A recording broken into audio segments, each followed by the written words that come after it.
Hello friends, welcome back to my channel. आज का हमारा टॉपिक है मार्केट एंड उसके टाइप्स। अब सबसे पहले जान लेते हैं मार्केट होता क्या है। A market is a system where buyers and sellers exchange goods and service at a price. यानी कि बाजार एक ऐसी व्यवस्था है जहां खरीदारों और विक्रेता मूल्य पर वस्तुओं और सेवाओं का आदान प्रदान करते हैं। यानी कि जहाँ पे बेसिकली आप चीज़ें खरीद रहे हैं वो आपका मार्केट कहलाता है। अब उसके बाद इसके टाइप्स क्या होते हैं। सबसे पहले आता है हमारा परफेक्ट कंपटीशन, यानी कि संपूर्ण प्रतियोगिता। It is a type of market where many buyers and sellers deal in identical products with free entry and exit. यानी कि एक ऐसा बाजार जहां बहुत सारे खरीदार और विक्रेता समान उत्पादों का व्यापार करते हैं और प्रवेश निकास स्वतंत्र होता है। यानी कि यहाँ पे आप क्या कर सकते हैं, बहुत ही सारे आपके पास खरीदार हैं, बहुत ही सारे आपके पास सेलर हैं और वे सभी सेम चीज़ें बेच रहे हैं। यानी कि सिमिलर सी चीज़ें, एक ही चीज़ बेच रहे हैं। और वहाँ पे आप क्या कर सकते हैं, कोई भी नया आपका जो सेलर है वो आ सकता है और कोई भी पुराना सेलर जा सकता है। यानी कि किसी चीज़ पर कोई भी आपकी रिस्ट्रिक्शन नहीं है। उसको कहलाते हैं परफेक्ट हमारा कॉम्पिटिशन। यानी कि यहाँ पे सारी चीज़ ही परफेक्ट है। यहाँ पे आपके पास बायर्स भी बहुत हैं, आपके पास सेलर्स भी बहुत हैं, आपके पास प्रोडक्ट्स भी बहुत हैं। अब इसकी विशेषताएं क्या होती है, क्या इसके की पॉइंट्स हैं। Large number of buyer and seller, यानी कि बहुत ही सारे आपके खरीदार हैं, बहुत ही सारे आपके विक्रेता हैं। उसके बाद आपके होमोजेनियस प्रोडक्ट, यानी कि जो सभी उत्पाद हैं वो समान है। यानी कि एक तो होता है सिमिलर है, एक जैसे हैं, यहाँ पे आपके सारे प्रोडक्ट्स भी सेम हैं। उसके बाद no individual control on price, यानी कि मूल्य पर किसी का व्यक्तिगत नियंत्रण नहीं। यानी कि ये नहीं कि एक बहुत बड़ी उसने सेलर ने अपने प्रोडक्ट में चेंज करा तो हमें भी चेंज करना पड़ेगा, ऐसा नहीं है। उसके बाद free entry and exit of firms, यानी कि कोई भी जो फर्म है, अगर नई फर्म है तो वो आ सकती है, कोई अगर पुरानी फर्म बंद करना चाह रही है अपने बिजनेस तो वो इजीली कर सकती है। उसके बाद परफेक्ट नॉलेज अमंग बायर्स, यानी कि सभी जो आपके बायर्स हैं, खरीदार हैं, उन्हें इसकी पूरी जानकारी होती है। यानी कि कहाँ पे आपको क्या प्रोडक्ट मिल रहा है, क्या मार्केट की आपकी कंडीशन है, वो सब पता होता है। अब उसके बाद इसके एग्जाम्पल क्या होते हैं। व्हीट मार्केट, राइस मार्केट, यानी कि यहाँ पे गेहूँ चावल का बाजार, ये सब एक तरह से आपकी परफेक्ट कंपटीशन की एग्जाम्पल माने जाते हैं। उसके बाद आते हैं मोनोपोली, यानी कि एकाधिकार। It is a market where only one seller dominates and no close substitute is available. यानी कि यह वह बाजार है जहां केवल एक विक्रेता होता है और उसके उत्पाद का कोई निकट विकल्प उपलब्ध नहीं होता। यानी कि आप एक सेलर ने प्रोडक्ट अपना बेचना शुरू करा और उसका कोई सब्सटीट्यूट ही नहीं है, खाली वही प्रोडक्ट है कि अगर आपको खरीदना है तो उन्हीं से लीजिए, नहीं तो आपको वो प्रोडक्ट नहीं मिलेगा।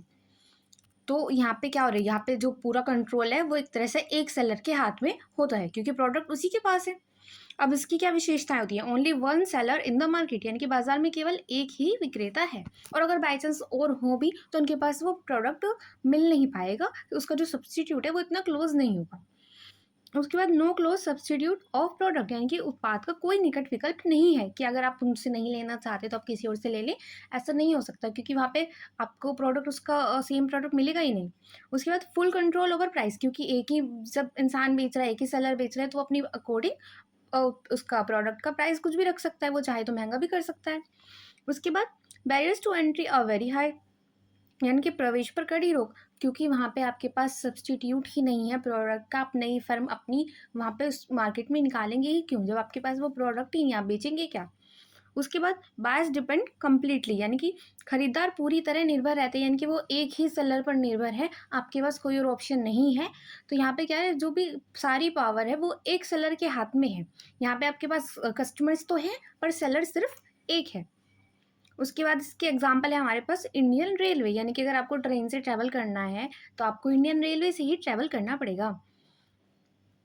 उसके बाद आते हैं मोनोपोलिस्टिक कंपटीशन, यानी कि एकाधिरात्मक प्रतियोगिता। It is a market where many sellers offer slightly different product and have some control over price. यानी कि पहले वाले में हमारे पास कोई भी सब्सटीट्यूट नहीं था, यहाँ पे आपके पास सब्सटीट्यूट है, यहाँ पे आपके पास जो प्रोडक्ट है वो थोड़े सिमिलर हैं।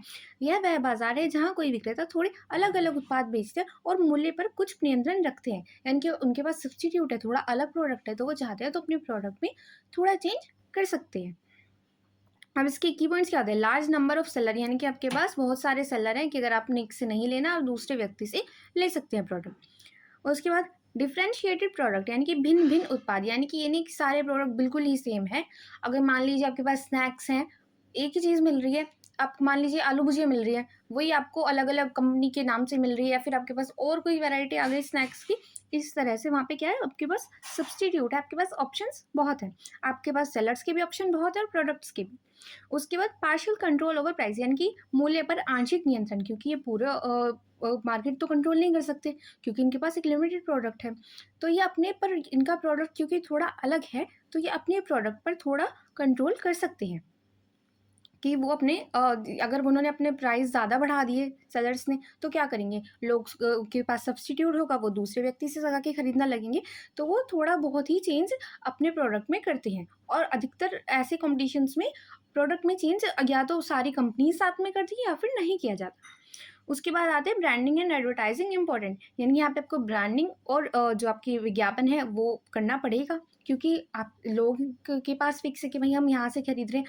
अब उनको कैसे पता चलेगा कि दूसरा व्यक्ति उनसे बेटर प्रोडक्ट बेच रहा है, या फिर उसी उतने ही रुपए में ज़्यादा क्वांटिटी बेच रहा है, या फिर आपकी भी शॉप मतलब यहाँ पे इतने सारे सेलर्स हैं, तो आपको अपनी मार्केट में वैल्यू अगर बढ़ानी है, तो आपको अपनी ब्रांडिंग करनी पड़ेगी, अपनी एडवर्टाइजमेंट करनी पड़ेगी, ताकि लोगों को आपके बारे में पता चले। उसके बाद आती है ईजी एंट्री एंड एग्जिट, यानी कि यहाँ पे भी आप इजीली अपनी नई फर्म आ सकती है, पुरानी फर्म जा सकती है, यहाँ पे भी कोई रोक टोक नहीं है। उसके बाद इसके एग्जाम्पल है सॉप, टूथपेस्ट ब्रांड्स, यानी कि आपने देखा होगा सॉप्स में भी इतनी सारी वैरायटी आती है, इतने सारे सेलर होते हैं। टूथपेस्ट वगैरह में भी इतने सारे कंपनीज के आते हैं, और मोस्टली सभी शॉप्स पर मिल जाते हैं आपको, ग्रोसरीज वगैरह में। तो ये हमारे इसके एग्जाम्पल्स हैं। उसके बाद आती है ओलिगोपोली, यानी कि अल्पाधिकार। It is a market where a few seller dominate and और म्यूचुअली डिपेंडेंट, यानी कि यह वह बाजार है जहाँ कुछ विक्रेता हावी रहते हैं और आपस में निर्भर रहते हैं। यानी कि यहाँ पे मोनोपोली में तो क्या हो गया, एक ही सेलर है, उसके पास पूरा कंट्रोल है। यहाँ पे कुछ हैं, यानी कि 5-6 मान लीजिए आप, उन्होंने अपनी मार्केट पर पूरा कंट्रोल किया हुआ है, और वो आपस में एक दूसरे पर डिपेंड कर रहे हैं, ताकि क्या हो, उनके जो कॉम्पिटिटर्स हैं ज़्यादा वो ना बढ़े, कि हम अगर आपस में मिल जाएंगे, हम पूरा मार्केट कंट्रोल करेंगे, तो क्या होगा, नया जो आपकी नई फर्म है वो नहीं बन पाएगी, वहाँ पे आने में उसको दिक्कत होगी। तो यहाँ पे क्या करते हैं, मार्केट पर कंट्रोल करने के लिए आपस में बॉन्डिंग कर लेते हैं। अब इसके की फैक्टर क्या होता है, फ्यू सेलर डोमिनेट, यानी कि जो कुछ विक्रेता है वो हावी होते हैं, यानी कि उन्हीं का प्रभाव ज़्यादा होता है, वो कंट्रोल रखते हैं मार्केट पर। Large share of each seller, यानी कि हर विक्रेता का बड़ा हिस्सा होता है, क्योंकि क्या यहाँ पे आपके पास 5-6 ही सेलर हैं, तो पूरे मार्केट के अकॉर्डिंग इतने सारे लोग हैं वहाँ पे जो खरीदना चाहते हैं प्रोडक्ट, तो 5-6 लोगों के पास क्या होता है, बहुत बड़ा कस्टमर का वो जा रहा है, ग्रुप जा रहा है।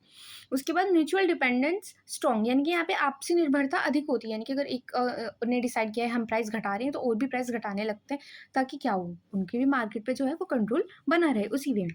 प्राइस रिमेन मोस्टली स्टेबल, यानी कि यहाँ पे क्या होता है, मूल्य अधिकतर स्थिर रहते हैं, क्योंकि अगर आपने एक ने बढ़ा दिया अपना, तो क्या रहेंगे लोग उसके पास जाने बंद कर देंगे, दूसरे लोगों के पास जाने लगेंगे, तो उसका नुकसान हो जाएगा। और बाई चांस एक ने कम कर दिया, तो क्या करेंगे, और लोग भी कम कर लेंगे, इससे उन सबका ही नुकसान होने लगेगा। तो यहाँ पे क्या होता है, प्राइस नॉर्मली आपका स्थिर रहता है। उसके बाद entry for new firms is tough, क्योंकि उन्होंने क्या किया, जब पूरे मार्केट को उन्होंने मिलके उस पर कब्जा किया हुआ है एक तरह से, कि हम ही उसको कंट्रोल कर रहे हैं मार्केट को, तो यहाँ पे थोड़ी नई फर्म के लिए जो होती है प्रॉब्लम होती है, क्योंकि उसको उतना सपोर्ट नहीं मिल पाता, क्योंकि पहले से उनकी गुडविल अच्छी होती है जो पुरानी फर्म से, और यहाँ पे नई फर्म को आने में इसलिए दिक्कत होती है। अब जैसे कि ऑटोमोबाइल्स इंडस्ट्री, यानी कि आपकी जगह फ़ोन वगैरह है, अब इसमें अगर कोई नई कंपनी आती है, तो लोग इतनी जल्दी ट्रस्ट नहीं करते, जो वो पहले से यूज़ कर रहे हैं उस पर ज़्यादा लोग यकीन करते हैं। उसके बाद आती है मोनोपोली, यानी कि एक क्रेता बाजार। It is a market where only one buyer control the demand side, यानी कि यह वह बाजार है जहाँ केवल एक खरीदार होता है और मांग पर पूरा नियंत्रण रखता है।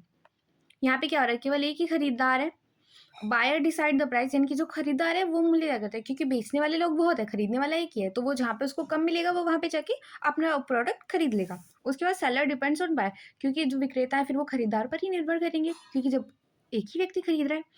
Buyers has strong bargaining power, यानी कि खरीदार की सौदेबाजी शक्ति अधिक होती है, क्योंकि वो कह सकता है कि भाई मुझको तो वहाँ से कम पैसों में मिल रहा है, मैं वहाँ से खरीदना प्रेफर करूँगा।